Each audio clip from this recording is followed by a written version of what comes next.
जिस दिन में तू ना हो वो दिन ही नहीं, जिस जीवन में तू ना वो जीवन नहीं।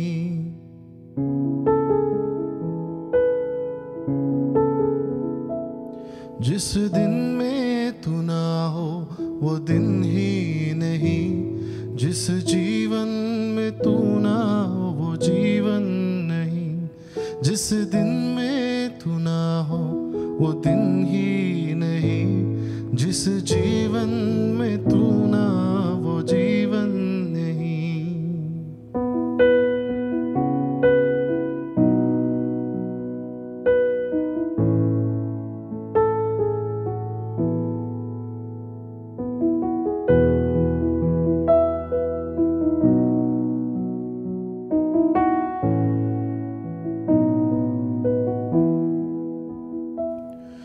जीवन का झरना तू ही है, सच की राह तू ही है। जीवन का झरना तू ही है, सच की राह तू ही है। रिश्तों का जन्मा तू ही है, मेरे दिल की खुशी तू ही है। रिश्तों का जन्मा तू ही है, मेरे दिल की खुशी तू ही है। जिस दिन में तू ना हो वो दिन ही नहीं, जिस जीवन में तू ना वो जीवन नहीं। जिस दिन में तू ना हो वो दिन ही नहीं, जिस जीवन में तू ना वो जीवन नहीं।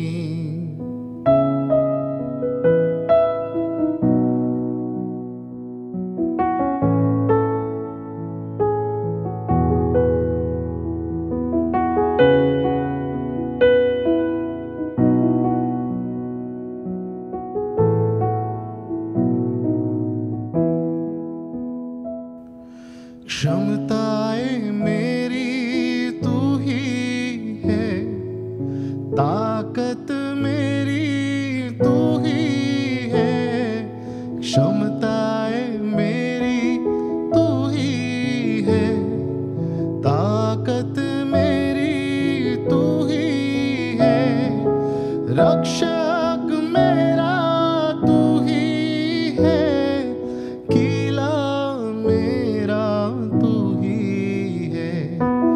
रक्षक मेरा तू ही है, कीला मेरा तू ही है। जिस दिन में तू ना हो वो दिन ही नहीं, जिस जीवन में तू ना वो जीवन नहीं। जिस दिन में तू ना हो वो दिन ही नहीं, जिस जीवन में तू ना वो जीवन नहीं। जिस दिन में तू ना हो वो दिन ही नहीं, जिस जीवन में तू ना हो वो जीवन नहीं।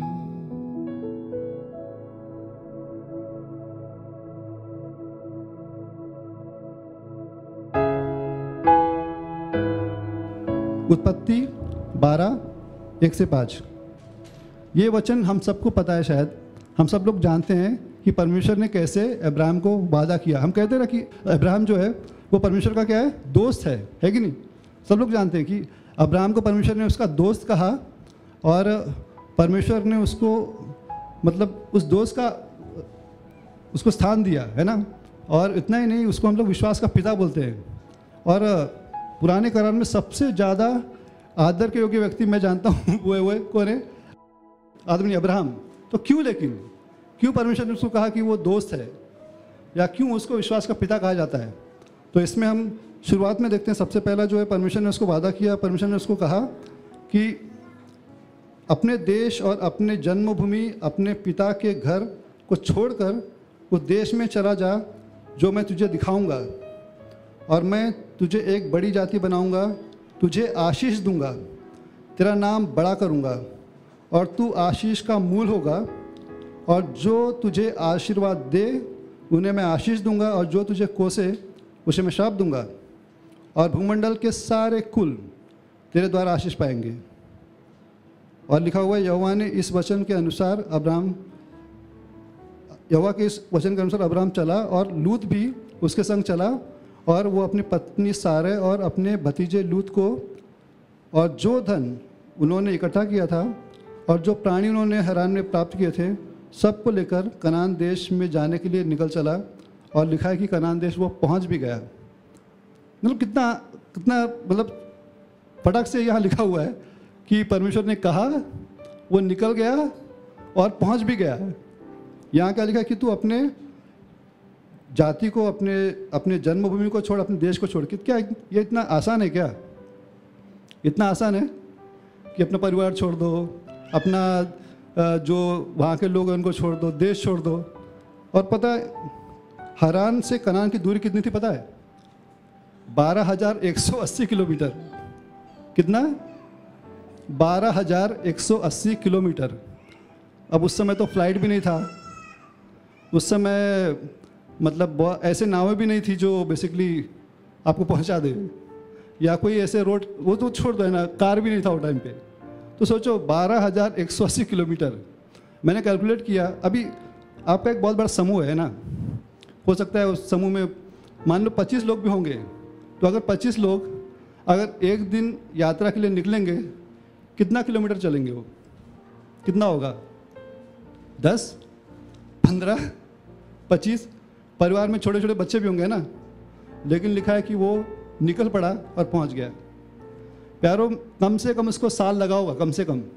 मैंने कैलकुलेट किया, कम से कम अगर 25 किलोमीटर भी रोज़ अगर चलते हैं तो भी 400 के ऊपर दिन लगता है। लेकिन अब्राहम ने किया, है ना? सोचो, अब्राहम ने किया, और उस उम्र में, जब उसकी उम्र 75 साल की थी, मतलब 70 और 5।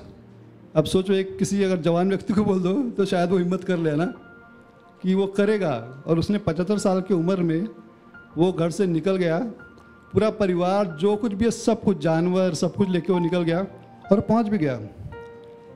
और परमेश्वर को पता भी था कि परमेश्वर ऐसा करेगा। और परमेश्वर ने उसको फिर उत्पत्ति का 12 और 7 में कहा कि आज हम बहुत सारे वचन पढ़ने वाले हैं, बहुत सारी मैं कहानियाँ बताऊँगा, लेकिन केवल अब्राहम के बारे में। और मैं बताना चाहता हूँ कि क्यों अब्राहम इतना महत्वपूर्ण है और हम उससे क्या सीखते हैं। मतलब सोचो कितने फटाक से उसने कर दिया है ना। और हम कई बार छोटी छोटी चीज़ों के लिए कितना सोचते हैं, क्या करें, कैसे करें, करना चाहिए, नहीं करना चाहिए, अच्छा लगता है, नहीं लगता है। बट ये व्यक्ति जो इतना ज़्यादा उम्र का है, फटाक से, है ना, उसने कर दिया। और बाद में फिर परमेश्वर ने उसको कहा कि कनान के विषय में कि ये तेरे दो को। तब यहोवा ने अब्राहम को दर्शन देकर कहा, यह देश मैं तेरे वंश को दूंगा। और उसने वहाँ यहोवा के लिए, जिसने उसे दर्शन दिया था, एक वेदी बनाई। परमेश्वर ने उसको बोला भी नहीं कि मैं तुझे कनान देश लेके जा रहा हूँ। उसने कहा तू निकल, मैं तुझे बताऊँगा तुझे कहाँ पहुँचना है। और वो कनान देश पहुँच गया। और परमेश्वर ने कहा कि ये देश जो है मैं तुझे नहीं, यहाँ लिखा है तेरे वंश को दूंगा। तो परमेश्वर जो है वादा देने वाला परमेश्वर का जब आप आज्ञाओं का पालन करते हो, वो एक एक नए वादे खोलता है। एक वादा दे दिया मतलब वो नहीं कि बस हो गया, उसके बाद दोबारा वादा नहीं आएगा। पता है, हमको जब वादा मिलता है तो परमेश्वर सामर्थी है, वो पूरा करता है। परमेश्वर सच्चा है, वो पूरा करता है। वो मनुष्य नहीं कि झूठ बोलेगा। लेकिन हमको कुछ करना चाहिए। इस व्यक्ति ने किया कुछ, तो जब परमेश्वर ने उसे कुछ कहा उसने किया। और फिर परमेश्वर ने एक नया वादा खोल दिया कि ये भूमि जो है मैं तेरे पूरे वंश को दूंगा। और हम जानते हैं वो भूमि कौन सी है, इजराइल है ना। इजराइल भूमि परमेश्वर ने उसको मतलब कई सालों पहले कह दिया कि ये जो भूमि है मैं तेरे वंश को दूंगा करके।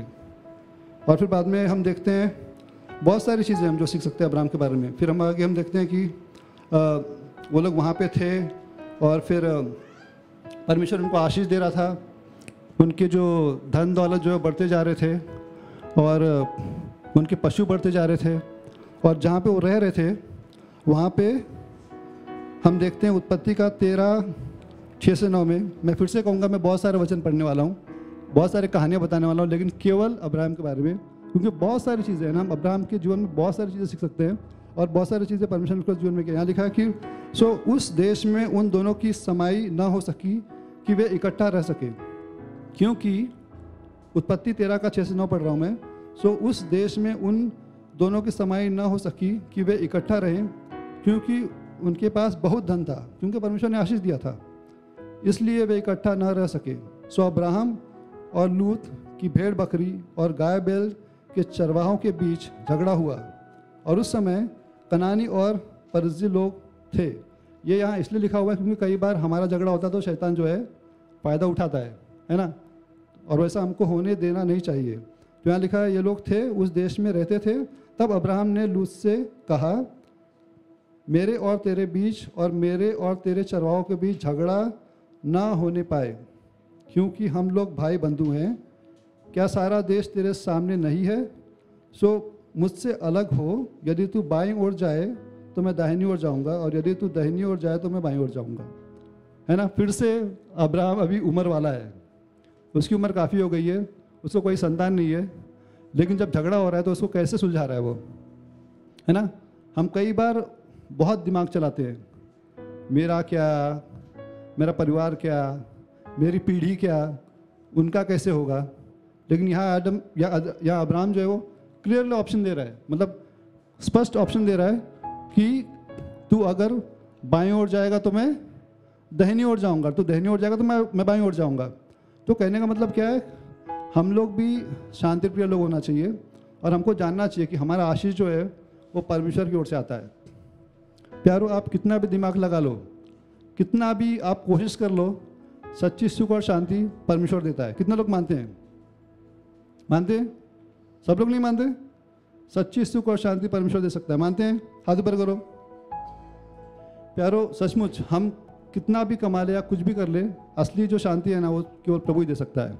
और हमको जानना चाहिए कि असली जो इनाम जो है ना उसकी ओर से आता है, और परमेश्वर कभी भी अपने ज़रूरतों को पूरा नहीं हो ऐसा होने नहीं देगा। तो हमको जानना चाहिए कि हमको जो सही है प्रभु का नज़र में वो करना चाहिए, और हमको विश्वास करना चाहिए कि हम अगर उदार रहते हैं, हम अगर उदार रहेंगे तो परमेश्वर हमको उदारता से बढ़ाएगा। तो हम कई बार वो कदम कौन सा उठाते हैं, कैसा उठाते हैं, वो इस पर निर्भर होता है कि हम कितना प्रभु पे विश्वास करते हैं। तो कई बार हम, अब यहाँ इसने क्लियरली है ना, वो अभी अब्राहम जो है उम्र में बड़ा था, वो कह सकता भाई मैं इधर जा रहा हूँ तू उधर जा, है कि नहीं, लेकिन उसने कहा अगर तू इधर जाएगा तो मैं उधर जाऊँगा। तो प्यारो, हमको दूसरे का सोचना चाहिए, और स्पेशली सोचना चाहिए कि प्रभु को क्या अच्छा लगता है, उसके चेहरे पे मुस्कुराहट क्या लेके आती है। हमको एक्चुअली सोचना चाहिए कि हम हमारी उम्र 4 दिन की जिंदगी कहते हैं ना, जितने लोगों के लिए आशीष बन सको उतना अच्छा है। और ये हमारा यत्न होना चाहिए कि हम जो करें उससे प्रभु के चेहरे पे मुस्कान आए। और अब्राहम ऐसा व्यक्ति था, अब्राहम का वो रिश्ता था प्रभु के साथ। और फिर बाद में देखते हैं जब ऐसा उसने किया, उसके बाद उत्पत्ति का 13 का 14 से 17 में परमेश्वर ने जब लूत अब्राहम से अलग हो गया, तब उसके पश्चात यहोवा ने अब्राहम से कहा, आँख उठाकर जिस स्थान पर तू है वहाँ से उत्तर, दक्षिण, पूर्व, पश्चिम चारों ओर दृष्टि कर, क्योंकि जितनी भूमि तुझे दिखाई देती है उन सब को मैं तुझे और तेरे वंश को युगानुयुग के लिए देता हूँ। है ना। क्या लिखा? पहले परमेश्वर ने कहा था कि मैंने तेरे वंश को दिया है, अब परमेश्वर ने क्लियरली कहा कि मैं तुझे देता हूँ, तेरे वंश को देता हूँ, अभी नहीं, कल के नहीं, कुछ सालों के लिए नहीं, हमेशा के लिए देता हूँ। हम जानते हैं ना, नया जो यरूशलेम है वो भी वहीं पे आएगा। तो प्यारो जानो, परमेश्वर कैसे नए नए वादे खोलता है, कैसे नए नए प्रतिज्ञाएं आपको देता है, लेकिन आप कौन सा कदम उठाते हो इम्पॉर्टेंट है। अगर आप सही कदम उठाते हो तो आपके जीवन में जो पहले वादा दिया है वो पूरा तो होता ही है, लेकिन एक नए वादे को खोल देता है आपके सामने। आप पता है, आप खुद के लिए आशीष हो सकते हो, आपके परिवार, आपके देश, आपके शहर और पूरे दुनिया के लिए आप आशीष हो सकते हो, है ना। तो प्यारो, मैं एक्चुअली आप ये सारे वचन लिख लेंगे या फिर आप सीधे 12 से एक्चुअली आप आगे पढ़ सकते हैं 26 तक। बहुत सारी चीज़ें हैं ना, तो मैं फिर भी एक एक करके मैं बता रहा हूँ। और फिर हम उसके बाद जानते हैं कि इसके बाद ऐसा हुआ कि जब अब्राहम और लूत अलग हो गए, तो फिर जिस जगह पे जो लूत है वो सदम और गमोरा में रहता था, और वहाँ ऐसा हुआ कि वहाँ पे 5 राजा थे, उस पर किसी और 4 राजा ने चढ़ाई कर दिया। और ये कहानी भी सबको पता होगा, उन 4 राजाओं ने 5 जो राजाओं पर चढ़ाई की और लूट को जो है वो लोग उठा के लेके चले गए। लूट को ही नहीं, उस देश में जितने भी उस समय मिले उनको उन लोगों ने बंधुआ बनाया, उनका पूरा धन और उनका पूरा जो भी संपत्ति है सब वो लोग लेके चले गए। अब हुआ ये कि वहाँ से एक व्यक्ति जो डर मतलब अपना जान बचा के भागा, वो आके अब्राहम को उसने बताया कि ऐसा ऐसा हुआ है, तेरे भतीजे को वो लोग जो है उठा के लेके चले गए हैं और बाकी संपत्ति गई वो तो भी गई। तो उसके बाद जब भी आपको अगर कुछ नहीं समझे कृपया करके हाथ बढ़ाना, मैं फिर से बताऊंगा बिकॉज ये कहानी है इसलिए मैं थोड़ा बोलते बोलते एक ही बार ही बोल रहा हूँ। तो यहाँ तक समझा, लूत को जो है अब्राहम का जो भतीजा था उसको कुछ लोगों ने या 4 राजाओं ने उनको उठा के लेके चले गया था, है ना। लेकिन जब अब्राहम को पता चला, अब ये वही लूट है ना, वही लूट है जिसके बीच में जिसके चरवाहे और उसके चरवाहे के बीच में झगड़ा हो रहा था। उसने कहा कि तू इस तरफ जाएगा तो मैं इस तरफ जाऊंगा और तू इस तरफ जाएगा तो मैं इस तरफ जाऊंगा। अब वो व्यक्ति जो है वो चले गया, उसने देखा कि मुझे जो बेस्ट चीज़ है, मतलब जो बेस्ट जगह है जो यर्दन की तरफ का है जहाँ एकदम से हरा भरा है, वो उस तरफ चले गया और उसने वो चुना। और अब्राहम जहाँ पे था वहाँ पे ही वो शांत था और एकदम खुश था। सोचो अगर लूट हो सकता है दूसरा तरफ का चुनता तो प्रॉब्लम उस तरफ होता है ना, लेकिन परमेश्वर अपने लोगों को कैसे बचाता है, परमेश्वर अपने लोगों को बचाता है। और इतना ही नहीं, उसके बाद फिर बाद में जब अब्राहम, देखो यहाँ हम देखते हैं अब्राहम कैसा था, मतलब अब्राहम ऐसा व्यक्ति था जो वाकई प्यार करता था, है ना। यहाँ पे लिखा है कि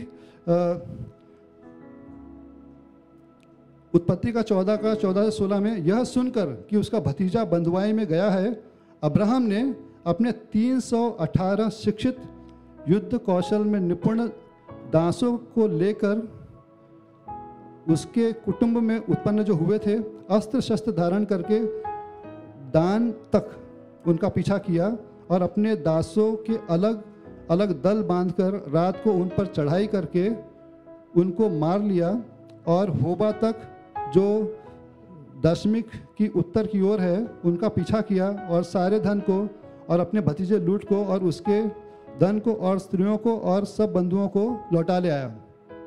मतलब उसका जब लूट जो उसका क्या कहते हैं भतीजा था, जब वो बंधुआ में चल गया तो उसने उसके लिए लड़ाई की। पता है मैंने कहीं नहीं देखा अब्राहम ने कोई युद्ध किया, और यहाँ पे उसने एक ही युद्ध किया और वो उसने अपने भतीजे को छुड़ाने के लिए किया। उस भतीजे को जिसने अच्छा वाला चुना उसके लिए दूसरा छोड़ दिया, है कि नहीं। उसके लिए उसने लड़ाई की। प्यारो, आप किस लिए लड़ाई करते हो? आप किसके लिए युद्ध करते हो? हम लोग कई बार अपना हक के लिए युद्ध करते हैं, लेकिन अब्राहम यहाँ क्या कर रहा है? किसके लिए कर रहा है? उसके लिए कर रहा है जिसने अपने लिए बेस्ट चुना और उसके लिए जो है वो छोड़ दिया, है ना। यार हमको भी ऐसा होना चाहिए, हमको दूसरों के लिए युद्ध करना चाहिए, दूसरों लोग को छुड़ाने का अधिकार हमारे पास है। यीशु मसीह के नाम में सामर्थ्य है। प्यारो, आपके प्रार्थना में सामर्थ्य है। अभी देखो उस समय वो युद्ध होता था फिजिकल, अभी आत्मिक युद्ध होता है। आपको जब दिखाई दे कोई प्रॉब्लम है, आपका भाई है ना, हम सब लोग, मैंने पिछली बार भी कहा था कि हमारा सबका खून का रिश्ता है, मसीह यीशु मसीह का खून का रिश्ता है ना, हम लोग सब एक परिवार में। तो अगर कोई प्रॉब्लम में दिखे, युद्ध करो उसके लिए, है ना, उसको प्रार्थना में छुड़ा के लेके आओ और प्रभु आपके साथ है। तो ऐसा व्यक्ति हमको होना। और यहाँ पे लिखा है, बाद में आगे हम देखते हैं जैसे युद्ध हुआ पूरा, उत्पत्ति का 14 का 18 से 20 में हम देखते हैं मलकीसिदक के बारे में। मलकीसिदक एक्चुअली शालम का राजा है, जो वो रोटी और दाखरस लेके आया और उसने कहा कि हे धन्य आशीष किया हुआ अब्राहम का परमेश्वर, जिसने जो सारे सृष्टि और सारे धरती का जो है वो रचयिता है, वो जो है उसने तुझे तेरे शत्रु से बचाया। और लिखा अब्राहम ने उसको 10वां अंश दिया उसको। अब यहाँ पे देखो कोई नियम नहीं था, कोई कानून कायदा नहीं था कि 10वां अंश देना है। वहाँ पे ऐसे कोई पहले मूसा का नियम था, वहाँ पे नहीं था वहाँ पे, लेकिन अब्राहम ने दिया। क्यों दिया? 10वां अंश, है ना। और अब उसके बाद वो नियम बन गया है कि नहीं, अब 10वां अंश का नियम बन गया है। तो सोचो अब्राहम मतलब जो करता है वो एक स्टैंडर्ड बन जाता है ना, वो एक नियम बन जाता है। यार हमको भी देने वाला व्यक्ति बनना चाहिए। दो तो तुम्हें दिया जाएगा। मैंने, प्रभु ने मुझे गीत दिया था, यीशु ने हमसे है कहा दो तो तुमको दिया जाएगा, है ना, लुका का 6:38। अगर आप दोगे तो आपको दिया जाएगा। जिसको आप दोगे जरूरी नहीं कि वो दे आपको प्रभु देगा। तो हमको देने वाला व्यक्ति बनना है, और ऐसा व्यक्ति जिसको परमेश्वर आशीष दे ना, और परमेश्वर हमको आशीष देने वाला परमेश्वर है। और फिर बाद में ऐसा लिखा है, परमेश्वर ने वचन दिया उसको उत्पत्ति का 15:1 में कि इन सब चीज़ों के बाद परमेश्वर जो है अब्राहम के पास दर्शन में आया और उसने कहा कि डर मत, क्योंकि मैं तेरा गढ़ हूँ, मैं तेरा शील्ड हूँ और मैं तेरा इनाम हूँ। क्यों? क्योंकि उसने मतलब सोचो है ना, 4 राजा ने चढ़ाई किया, 4 राजा ने 5 राजा पे चढ़ाई किया। ये व्यक्ति राजा भी नहीं है, युद्ध करने वाला भी नहीं है, जाके उसने अपने भतीजे के लिए पंगा लिया है कि नहीं? कौन करेगा ऐसा? लेकिन उसने किया ऐसा। यहाँ लड़ाई 4 और 5 राजा की चल रही है और ये व्यक्ति जाके उनको छुड़ा के लेके आ रहा है। और परमेश्वर, हालांकि परमेश्वर को शायद पता लगा होगा कि शायद अब्राहम को डर लगा अब क्या होगा, क्योंकि वो जाके उनको मार के आ रहा है। किसके लिए? खुद के लिए नहीं, भतीजे के लिए। बाद में उधर जो बाकी जो लोग जिनको बंधुआ लेके चले गए थे, जिनका धन वो लेके चले गए थे, उसके लिए उसने लड़ाई की। लेकिन परमेश्वर ने कहा कि डर मत, मैं तेरा इनाम हूँ, मैं तेरा ढाल हूँ। तो परमेश्वर जो है हमारा रक्षा करने वाला है। जब आप दूसरों के लिए लड़ाई करते हो, परमेश्वर आपको बचाता है, परमेश्वर आपकी रक्षा करता है। लेकिन आपका दिल होना चाहिए कि आप जो है लोगों की रक्षा बने, है ना? आप लोगों की रक्षा करेंगे, लोगों को छुड़ाएंगे, प्रभु आपके लिए हमेशा खड़ा हुआ है, हमेशा खड़ा रहेगा आपको। और उसके बाद फिर बाद में हम देखते हैं परमेश्वर ने फिर से कहा, जब परमेश्वर ने उसको ये वादा दिया तो परमेश्वर को अब्राहम ने कहा कि मेरे पास कोई संतान नहीं है और मुझे तूने जो व्यक्ति दिया है जो मेरा सर्वाधिकारी बनेगा, मेरे घर में जो रहने वाला व्यक्ति है वो है। और तब परमेश्वर ने कहा कि देख बाहर जो सितारे हैं जिनको तू गिन नहीं सकता है, उतने तेरे वंश होंगे। मतलब एक एक नया वादा आता है ना? परमेश्वर एक एक नया वादा देता है कि वो तेरे वंश जो है, पहले उसने कहा था कि तेरे वंश को मैं दूंगा, कितना बड़े वंश होंगे वो नहीं कहा था। अब क्या कहा? तेरे जो वंश है इतने होंगे जितने सितारे जो हैं उतने होंगे। तो परमेश्वर का जो है एक नया नया वादा जो है खुलते रहता है। और यहाँ लिखा है कि देख तू आसमान की ओर, अगर तू सितारे को गिन सकता है तब तेरे वंशों को तू गिन पाएगा, और वैसे ही तेरे वंश होंगे। और लिखा है कि उसने विश्वास किया और परमेश्वर ने उसे धर्मी ठहराया। मतलब परमेश्वर ने उसे धर्मी गिना। तो क्यों उसको धर्मी गिना? क्योंकि उसने विश्वास किया। तब विश्वास किया जब उसके पास एक भी संतान नहीं था, एक भी संतान नहीं था। परमेश्वर ने कहा कि तेरे मतलब वंश इतने होंगे जो सितारे इतने हैं, इतने वंश का परमेश्वर ने वादा किया उसको। तो इसलिए हमको जानना है कि परमेश्वर पर जब हम विश्वास करते हैं, जैसे मैंने पहले भी कहा, हम जब करते हैं जो वो कहता है तो परमेश्वर हमको एक नया वादा देता है और उसको पूरा करते हुए बाद में फिर से नया वादा खुल जाता है। और इसलिए हमको प्रभु का आज्ञाकारी होना चाहिए। और परमेश्वर ने बाद में उतना ही नहीं, परमेश्वर ने उसको आगे के बारे में भी कहा है ना। उसने कहा कि बाद में तेरे जो वंश है वो 400 साल जो है वो मिस्र देश में जो है वो बंधुआई में रहेंगे, या मतलब वो दासत्व में रहेंगे, और फिर मैं उनको छुड़ाऊंगा आगे। मतलब हम ये भी जानते हैं, परमेश्वर ने कहा कि तेरे द्वारा जो है जातियाँ जो है वो आशीष पाएंगे, राष्ट्र के लोग आशीष पाएंगे। और ये वादा परमेश्वर उसको करते जा रहा है। तो कहने का अर्थ सोचो, ऐसा व्यक्ति वो था जिसके विषय में परमेश्वर ऐसा कह सकता था। तो हम लोग कहाँ पे हैं प्यारो? क्या परमेश्वर जो अब्राहम का है हमारा भी नहीं है? वो भी हमारा है ना, हमारा परमेश्वर वही है। तो परमेश्वर प्यारो बदलता नहीं है, वो आज भी वही है। और जो वो पहले कर सकता था आज भी वो कर सकता है ना? सब कुछ बदलता है प्यारो, सब कुछ बदलता है, लेकिन परमेश्वर कभी बदलता नहीं है। हमको बदलना चाहिए, है कि नहीं? हमको बदलना है, हमारे दिल को बदलना है। हमने प्रभु को वो आदर देना जो देना चाहिए, और परमेश्वर डेफिनेटली जो करता है वो करेगा, और जो करना चाहता है वो करेगा हमारे जीवन में। और बाद में हम उत्पत्ति का 15:18 में देखते हैं कि ये जो है परमेश्वर ने मतलब बता भी दिया कि मैं कौन कौन सी भूमि जो है वो तुझे दूंगा करके। मतलब उसका जो है ना रूपरेखा भी बता देगी कि ये जो राष्ट्र के लोग हैं वो जो भूमि है ना, कौन कौन सी मैं तुझे दूंगा करके। मतलब इतना साल, मतलब कई साल पहले का बात की बात परमेश्वर ने उसको बता दिया। क्यों? क्योंकि परमेश्वर के साथ वो एक उसका अटैचमेंट था, या बोलते हैं कि लगाव हो गया था, या एक रिश्ता था। ओके, हमारा जो रिश्ता प्रभु के साथ है वो उतना गहरा होना चाहिए जहाँ हम दिल की बात जो है प्रभु से कह सकते हैं, जैसे भी आप बोल रहे हो उनको है ना। तो हमारा वैसा रिश्ता होना चाहिए जो प्रभु है ना हमको उसकी दिल की बात बताए, और हम जो है अपनी बातें जो है उस प्रभु को बोल सके, और हमने बोलना चाहिए। मैन हम वही बात देखते हैं इसमें उत्पत्ति का 18:17 में परमेश्वर ने कहा कि क्या मैं जो करने वाला हूँ क्या मैं अब्राहम से छुपाऊँ? सोचो, है ना, क्या कह रहा है? वो सदम और गुमरा को नष्ट करने जा रहा है परमेश्वर, और कह रहा है मैं ये करने जा रहा हूँ, लेकिन क्या मैं अब्राहम से छुपाऊं? सोचो, है ना, बहुत बड़ी बात है। मैं वकोला में कुछ करने जा रहा हूँ, क्या मैं सूरज से छुपाऊं? ऐसा हो सकता है ना? अपना अपना नाम डालो, है ना? क्या ऐसा हो सकता है? मैं जो करने जा रहा हूँ, क्या मैं, है ना, मैं आंटी से छुपाऊं, बहन से छुपाऊं, है ना? अपना नाम डालो, है ना? क्या परमेश्वर ऐसा बोलता है आपके बारे में? ऐसा बोल सकता है? तो प्यार, बहुत ज़रूरी है हमारा क्या रिश्ता है प्रभु के साथ, वो रैपट होना चाहिए हमारा, वो रिश्ता होना चाहिए, वो करीबीपन होना चाहिए। और फिर उसके बाद में हम देखते हैं, बाद में अब्राहम जो है अबीमेलेक के यहाँ जाता है, जहाँ पे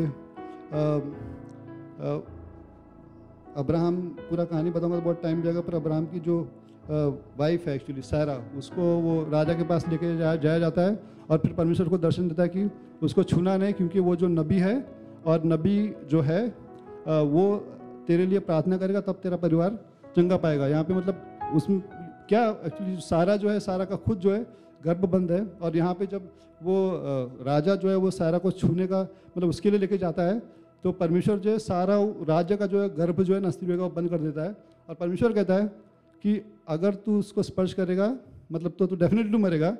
अभी तुझे अब्राहम को बोल कि वो प्रार्थना करे कि तेरे परिवार में चंगाई आए, है ना? सोचो मतलब कितना परमेश्वर उसका बारे में सोचता है, या उसके परिवार के बारे में सोचता है। तो प्यारो, हमारा जीवन कहाँ पे है?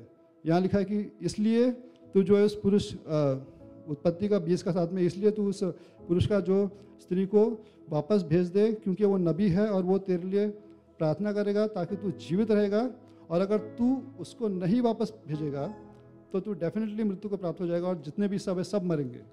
मतलब परमेश्वर अब्राहम के बारे में ऐसा कह रहा है कि जाओ उसको और तेरे लिए प्रार्थना करेगा तो तू बचेगा।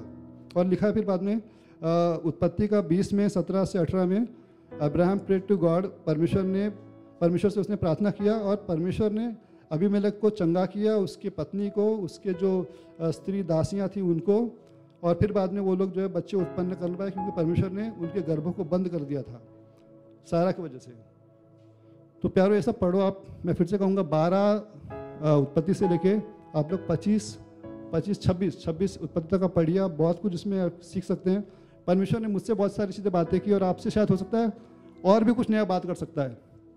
परमेश्वर हमेशा नया नया तरीके से बात करता है कि नहीं प्यारो? वचन पढ़ना बहुत ज़रूरी है। बोलो, वचन पढ़ना बहुत ज़रूरी है। बताए हम लोग, मुझे ना कई लोग भेजते हैं, बोलते हैं कि भाई ये वीडियो देखो, कई लोग बोलते हैं ये वीडियो देखो, ये वीडियो देखो। मैं बोलता हूँ भाई मैं डायरेक्ट बाइबल पढ़ता हूँ और एक्सपेक्ट करता हूँ कि प्रभु मुझसे डायरेक्ट बात करेगा। वीडियो देखने में खराबी नहीं है, सॉरी ये गलत बात नहीं है। मैं कहता हूँ कि अपना बाइबल भी पढ़ो डायरेक्ट। आपको टाइम मिलता है वीडियो देखने के लिए, बहुत अच्छी बात है, लेकिन आपका बाइबल आप अगर 3, 4, 5 चैप्टर, मैं तो कहूँ 5 चैप्टर हो सके तो पढ़ो, उसके बाद वीडियो देखना देखो, लेकिन कम से कम आप बाइबल के लिए कमिटेड रहे। प्रार्थना और बाइबल मतलब खुद पढ़ो पहले, ना प्रभु आपसे बात नहीं कर सकता क्या? करेगा बात आपसे, ना। हर बार आप जितने बार बाइबल के पास आते हैं परमेश्वर आपसे कुछ नया बात करता है। तो इसलिए बहुत ज़रूरी है कि हम बाइबल पढ़ें और परमेश्वर जो है हमको उसका प्रकटीकरण हमको दे। फिर बाद में हम देखते हैं कि फिर ये कहानी भी हमको सबको पता है। परमेश्वर ने अध्याय 22 में कहा अब्राहम को कि तू अपने पुत्र को, है ना, फिर इसहाक का जन्म होता है, इसहाक का जन्म होता है और परमेश्वर उसको एक पुत्र देता है, और बाद में उसी पुत्र को अध्याय 22 में कहता है कि इस तेरे पुत्र को जिससे तू बहुत प्यार करता है, मैं तुझे इस जगह बताऊंगा, वहाँ पे लेके जा और उसको होम बलि चढ़ा दे। और सबको पता है अब्राहम क्या करता है। ये कहानी अन्य जातियों के लोगों को भी पता है। अब्राहम कतराता नहीं है, ऐसा लिखा है। तुरंत दूसरा दिन सुबह वो लेता है, गधा लेता है, अपनी लकड़ी वगैरह लेता है, और वो अपने 2 दास लेता है और अपने बेटे आइजक को लेकर निकल जाता है। कहानी पता है ना, ये बहुत पॉपुलर कहानी है।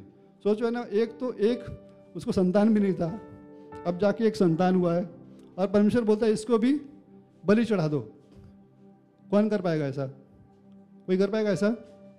लेकिन परमेश्वर का अनुग्रह से अब्राहम ऐसा करता है। अब उसकी उम्र कितनी है पता है? 113 साल। 113 साल का व्यक्ति ये निश्चय लेता है, परमेश्वर ने बोला तो मैं उसको बलि चढ़ाऊंगा। सारे वादे उसको पता है कि परमेश्वर ने कहा कि तेरे वंश को मैं जो है सितारों की तरह बनाऊंगा, और उसके ही सही वंश से वो सब होगा। लेकिन फिर भी अब्राहम कतराता नहीं है, चुपचाप करने आगे जाता है। सोचो क्या विश्वास है। कल वो निकल गया सीधे, है ना, मतलब सीधे निकल जाता है करने के लिए। हम पता नहीं उस बोलते प्रार्थना करते प्रभु ने मुझसे बात किया क्या है प्रभु का ये क्या है ना। अगर आसानी वाली चीज़ है, आशीष वाला वचन है मेरे लिए है ना, मेरे लिए। लेकिन अगर थोड़ा ऐसा है जो कठिन है, क्या मेरे लिए है? तो प्यारा बहुत ज़रूरी है कि हम जाने कि परमेश्वर को हम किस तरीके से लेते हैं, उसके वचन को किस तरीके से लेते हैं। हम एक्चुअली और भी बहुत कुछ है, लेकिन मैं कहना चाहूँगा परमेश्वर के अनुग्रह से अब्राहम जो था बड़ा ही उदार व्यक्ति था, और उसका आशीष केवल उस पर ही नहीं था, उसके आने वाले वंश पर भी था। हम देखते हैं कि आने वाली पीढ़ी में भी परमेश्वर कहते हैं कि मैंने तेरे पिता अब्राहम से वादा किया था। हम देखते हैं कि बाद में आगे भी जब वंश बढ़ता है, इसहाक को उसने कहा मैंने तेरे पिता को वादा किया था, अब्राहम को वादा किया था। बाद में वो जाके याकूब को कहता है मैंने तेरे पिता अब्राहम को, इसहाक को वादा किया था। मतलब वो वादा आज तक बात चल रही है कि परमेश्वर ने जो है उसको वादा किया था। पता है आज ये जो नया यरूशलेम का जो वादा है, इसमें भी अब्राहम को ही परमेश्वर ने वादा दिया कि तेरे वंश को मैं युगानुयुग दूंगा, है ना। तो जो नई सृष्टि, जो नया जो स्वर्ग होगा, है ना, मतलब परमेश्वर का उसी वादा से वो ताल्लुक रखता है जो उसने अब्राहम को दिया था। तो प्यारो हमको जानना है कि हम भी उसी परमेश्वर की सेवा करते हैं। हम जाने कि परमेश्वर जो अब्राहम के साथ कर सकता है हमारे साथ भी कर सकता है, और इसलिए हम लोग विश्वास रखें और बड़े बड़े कदम उठाए, है ना। अब याद करो परमेश्वर ने आपको क्या वादा दिया है, और आप ये सोचो कि आपको उस वादे के विषय में करना क्या है। प्यारो जब आप कुछ करते हो तो परमेश्वर उस वादे को एक नया रूप देगा और आपका वादा और बड़ा हो जाएगा, या हो सकता है कि और आपको वादे आएंगे। आमीन। तो इसलिए प्यारो हम प्रभु को आदर दें, प्रभु को महिमा करें और अब्राहम से बहुत कुछ सीखें। आमीन। प्रभु की स्तुति हो।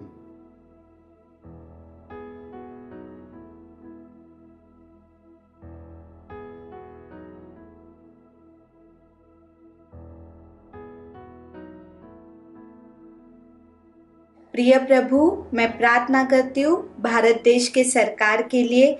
मैं मांगती हूँ जो लोग कोविड-19 से पीड़ित है और जिनके परिवार ने सदस्यों को खोया है, उनकी शांति के लिए मैं आपसे निवेदन करती हूँ। और उसी प्रकार जो स्वास्थ्य सुरक्षा कर्मचारी है, उनकी सुरक्षिता के लिए मैं आपसे प्रार्थना करती हूँ। जो इज़राइल राष्ट्र और दुनिया के बाकी सभी राष्ट्रों के सफलता और सुरक्षिता के लिए मैं आपसे मांगती हूँ पिता। ये मैं प्रार्थना करती हूँ आपके नाम से, आमीन।